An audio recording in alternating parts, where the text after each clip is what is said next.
Hello everyone, welcome to study with Shri. देखिए, उत्तर प्रदेश PCS 2022 की test series चलाई जा रही है। ये टेस्ट नंबर आपका 48 है।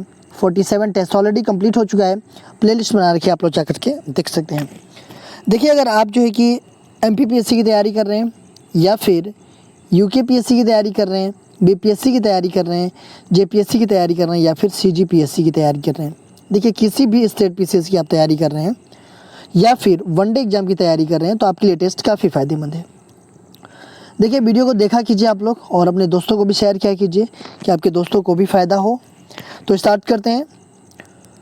फर्स्ट क्वेश्चन है, निम्न संस्थाओं में पूंजी बाजार का विनिमय कौन करती है? SEBI, RBI, national stock exchange, इनमें से कोई नहीं।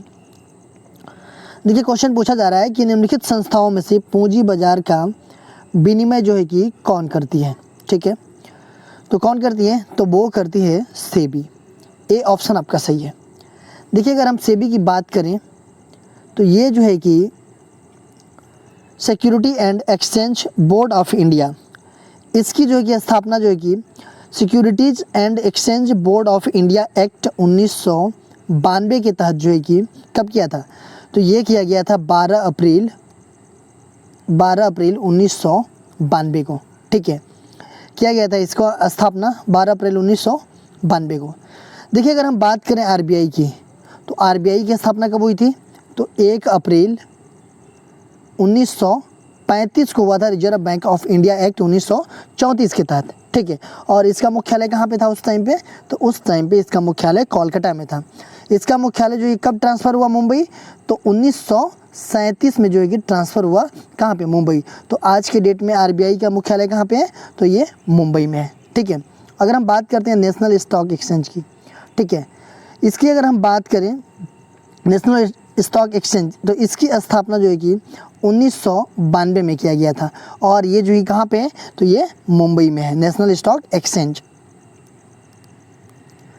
पहली बार अलग रेल बजट कब पेश हुआ?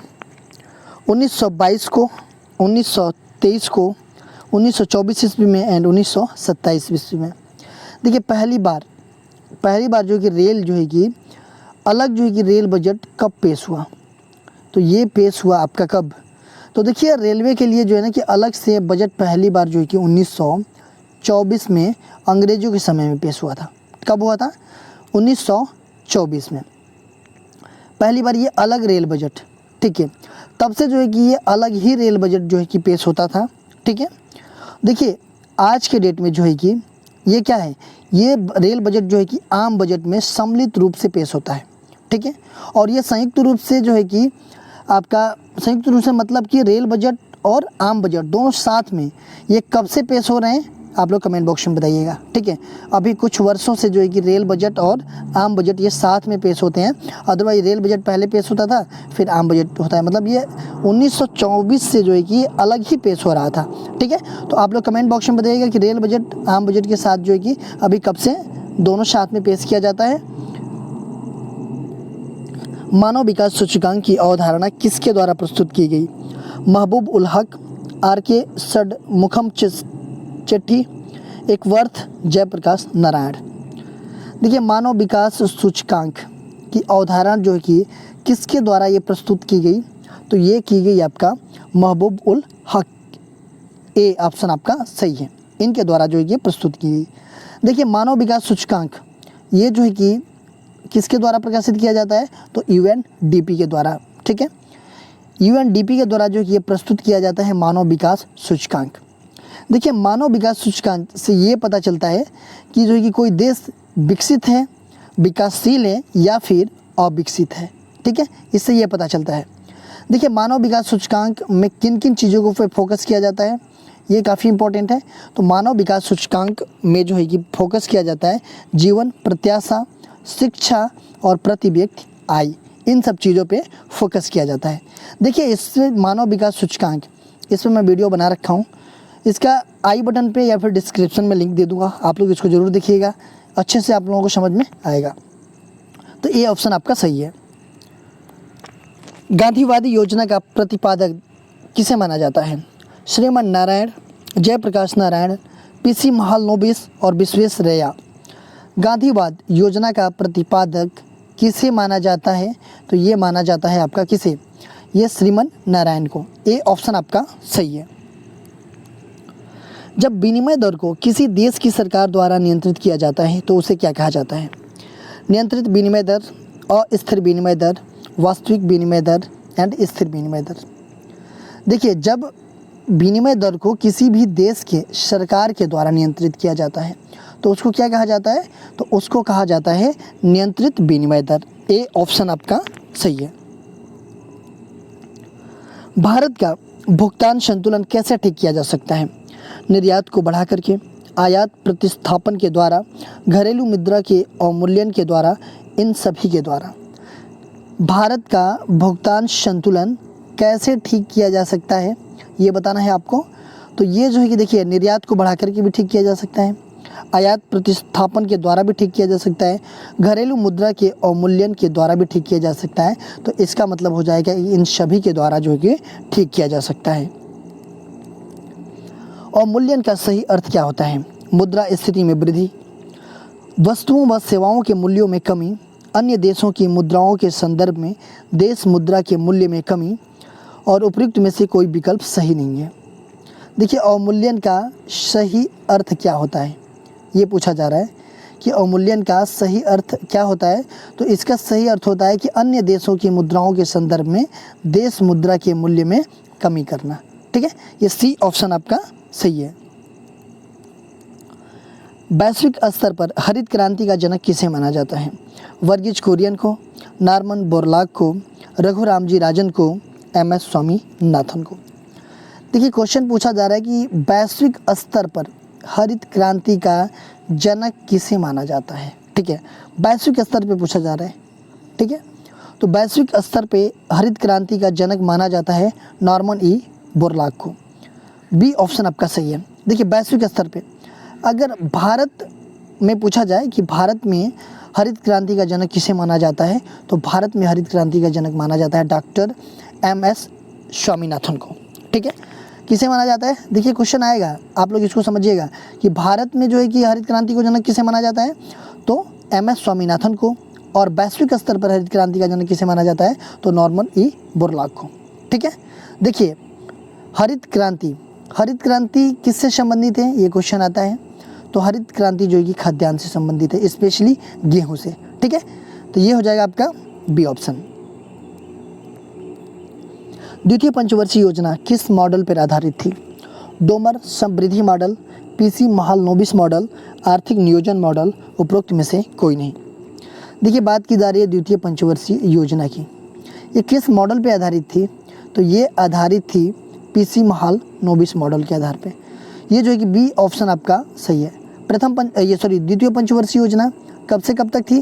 तो द्वितीय पंचवर्षीय योजना थी आपका 1956 से 1961 तक द्वितीय पंचवर्षीय योजना थी। ठीक है, किस मॉडल पे आधारित थी? तो पीसी महालनोबिस मॉडल पे।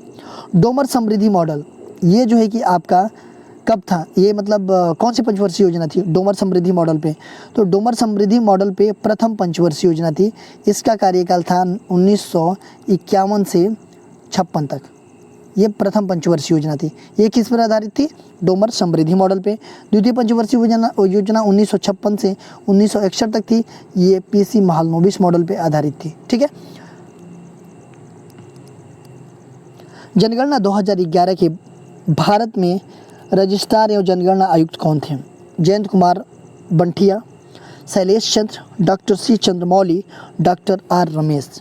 देखिए, क्वेश्चन पूछा जा रहा है कि जो जनगणना 2011 में हुआ था उस टाइम पे भारत के महारजिस्ट्रार एवं जनगणना आयुक्त कौन थे?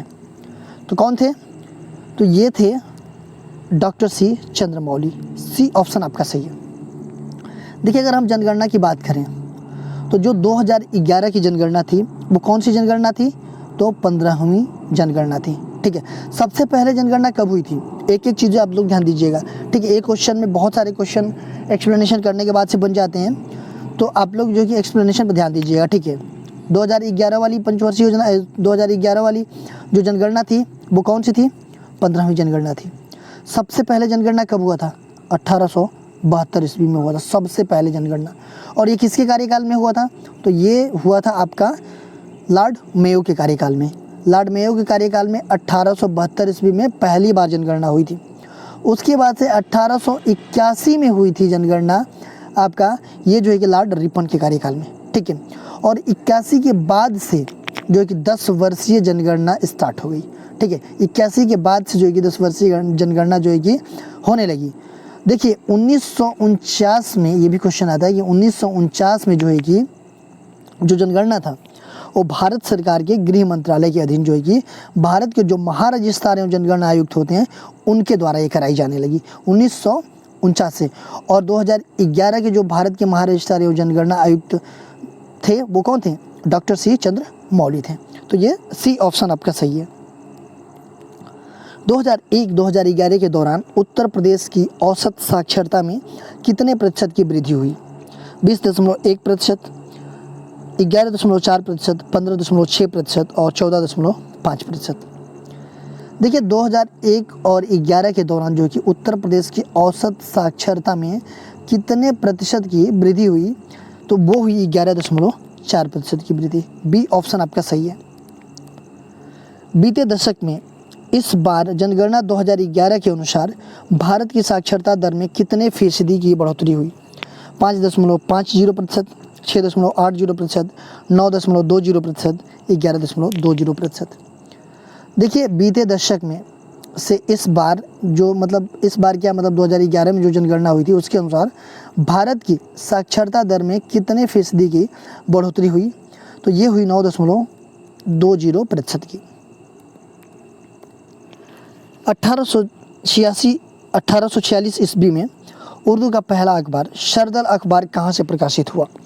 आगरा से, मथुरा से, वाराणसी से, लखनऊ से। देखिए 1846 ईस्वी में उर्दू का जो पहला अखबार था शरदल अखबार, ये कहाँ से प्रकाशित हुआ था? तो ये प्रकाशित हुआ आगरा से। ए ऑप्शन आपका सही है। निम्नलिखित कथनों पर विचार कीजिए। भारतीय भाषाओं की रक्षा व विकास के लिए स्थापित हिंदुस्तान अकादमी इलाहाबाद में स्थित है। बेगम समरू ने एक अति प्रसिद्ध चर्च का निर्माण शरधना में कराया। उपयुक्त कथनों में से कौन से कथन सही हैं, पूछा जा रहा है। देखिए भारतीय भाषाओं की रक्षा व विकास के लिए जो स्थापित है हिंदुस्तान अकादमी, ये कहाँ पे? इलाहाबाद में स्थित है, ठीक है। देखिए हिंदुस्तान अकादमी की स्थापना कब हुई थी? तो ये 1927 ईस्वी में हिंदुस्तान अकादमी की स्थापना इलाहाबाद में हुई थी, ठीक है। तो ये आपका सही है। बेगम समरू ने एक अति प्रसिद्ध चर्च का निर्माण शरधना में कराया था, ये भी आपका सही है। तो ये हो जाएगा आपका सी ऑप्शन। 1 और 2 दोनों सही हैं। ओबरा ताप विद्युत केंद्र जो कि सोनभद्र में स्थित है, किसके सहयोगकर्ता देश मतलब का सहयोगकर्ता देश कौन सा है? रूस, यूएसए, कनाडा, फ्रांस। देखिए ओबरा ताप विद्युत केंद्र ये जो है कि सोनभद्र में स्थित है और ये किसके सहयोग से ये बना? तो देखिए ये जो है कि आपका ओबरा ताप विद्युत केंद्र, इसकी स्थापना 1967 से 71 तक जो है कि किसके? पूर्व सोवियत संघ जो कि आज के डेट में रूस है, उसकी सहायता से की गई थी। तो ये हो जाएगा आपका ए ऑप्शन। कुफरी किस फसल की किस्म है? आलू, शलजम, संतरा, केला। कुफरी किस किस्म की फसल है ये? तो ये है आपका आलू की। देखिए आलू की और भी फसल है, कुफरी अलंकार, कुफरी पुखराज, कुफरी चंद्रमुखी, कुफरी ओसाका, कुफरी जवाहर। ये सब जो है कि आलू की किस्में हैं। सुपरस्टार किसकी प्रजाति है? हल्दी की, आम की, गुलाब की, आलू की। सुपरस्टार ये किसकी प्रजाति है? तो ये गुलाब की प्रजाति है। सी ऑप्शन आपका सही है। निम्नलिखित में से किस सब्जी में सर्वाधिक कैल्शियम तत्व पाया जाता है? लोबिया, प्याज, मेथी, इनमें से कोई नहीं।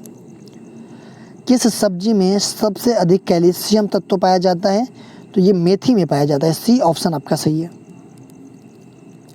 सस्य स्वरूप को प्रभावित करने वाला सर्वाधिक महत्वपूर्ण पहलू है? आर्थिक सोच विचार, सामाजिक सोच विचार, राजनीतिक सोच विचार, भौगोलिक सोच विचार। सस्य स्वरूप को प्रभावित करने वाला सर्वाधिक महत्वपूर्ण पहलू कौन सा है? तो ये है भौगोलिक सोच विचार। डी ऑप्शन आपका सही है। आम किस देश का मूलज है? अफ्रीका का, मध्य अमेरिका का, इंडो बर्मन का, इनमें से कोई नहीं। आम किस देश का मूलज है? तो ये है आपका इंडो बर्मन का मूलज। सी ऑप्शन आपका सही है। देखिए क्वेश्चन पूछा गया था आप लोगों से पिछली वीडियो में कि निफ्टी निम्नलिखित में से किससे संबंधित है? बॉम्बे स्टॉक एक्सचेंज सूचकांक से, नेशनल स्टॉक एक्सचेंज सूचकांक से, उपभोक्ता कीमत सूचकांक से, इनमें से कोई नहीं। बात की जा रही है निफ्टी की, ये किससे संबंधित है? तो ये संबंधित है आपका नेशनल स्टॉक एक्सचेंज सूचकांक से। बी ऑप्शन आपका सही है। आज का क्वेश्चन देख लेते हैं। कैंकर रोग किस फल की चिंताजनक समस्या है? नींबू, संतरा, सेब, अनार। कैंकर रोग किस फसल की चिंताजनक समस्या है? ये आपको कमेंट बॉक्स में बताना है। इसका आंसर मैं नेक्स्ट वीडियो में आप लोगों को बताऊंगा। देखिए अगर आप हमें इंस्टाग्राम पे भी फॉलो करना चाहते हैं तो वहाँ भी कर सकते हैं। इंस्टाग्राम पे हमारी आईडी है स्टडी विद श्री 25। फेसबुक पे एक मेरा पेज है स्टडी विद श्री के नाम से, और फेसबुक पे एक मेरा ग्रुप है UPPCS 2022, और ये टेलीग्राम का लिंक है। इन सब सारे जगहों से कनेक्ट हो जाइए। इन सब सारे जगहों पे स्टडी से रिलेटेड चीज़ें पोस्ट की जाती है जिससे आप लोगों को फ़ायदा पहुंच सकता है। दोस्तों वीडियो अच्छी लगती है तो आप लोग लाइक किया कीजिए, शेयर किया कीजिए, कमेंट्स किया कीजिए। अगर वीडियो अच्छी नहीं लगती है तो आप लोग डिसलाइक कर दिया कीजिए, और कमेंट बॉक्स में मुझे बताइए कि डिसलाइक क्यों किया। वीडियो देखने के लिए धन्यवाद।